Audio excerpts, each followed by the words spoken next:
भारत बेवकूफों की कौम पत्थर के दौर में जाएगा। भारतीय मुसन्निफ ने मोदी की ज़हनियत बता दी। अभय शुक्ला के बयान पर भारतीयों को मिर्चें। भारतीय मुसन्निफ और ब्लॉगर अभय शुक्ला ने मोदी की ज़हनियत और ज़ेर असर इलाकों को डफर जोन करार दे दिया। सहाफ़ी किरण थापर को इंटरव्यू में अभय शुक्ला ने मोदी की ज़हनियत और इसके शैतानी खेलों पर खुलकर बात की। अभय शुक्ला ने कहा कि डफर जोन दरअसल एक ज़हनियत का नाम है जहां तालीम कम और आबादी ज़्यादा है।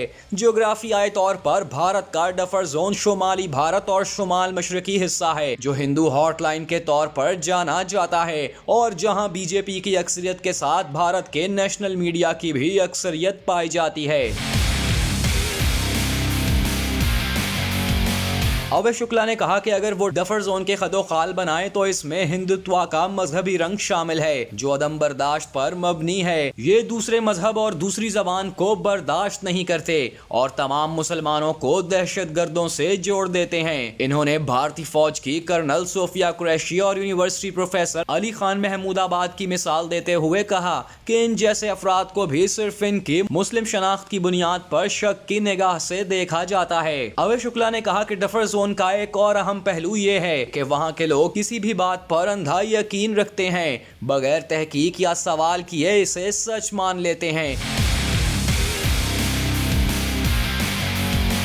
इनके मुताबिक यही सोच भारतीय माशरे में शिद्दत पसंदी, अदम बर्दाश्त और तकसीम को फरोग दे रही है जो न सिर्फ जमहूरियत के लिए खतरा है बल्कि मुल्क की सालमियत को भी नुकसान पहुंचा सकती है। इसी सोच की बिना पर हम पत्थर के दौर की तरफ जा रहे हैं। शुक्ला ने नफरत और इखराज के कल्चर को फरोग देने के लिए हुक्मरां पार्टी बीजेपी की पॉलिसियों पर शदीद तनकीद की जिससे मुल्क की अदलिया भी महफूज नहीं रही। इन्होंने खबरदार किया कि अगर मौजूदा हुकूमत एक और मुद्दत तक इक़्तिदार में रही तो हिंदुस्तान के सेकुलर ताने बाने को बहाल करने में बहुत देर हो सकती है।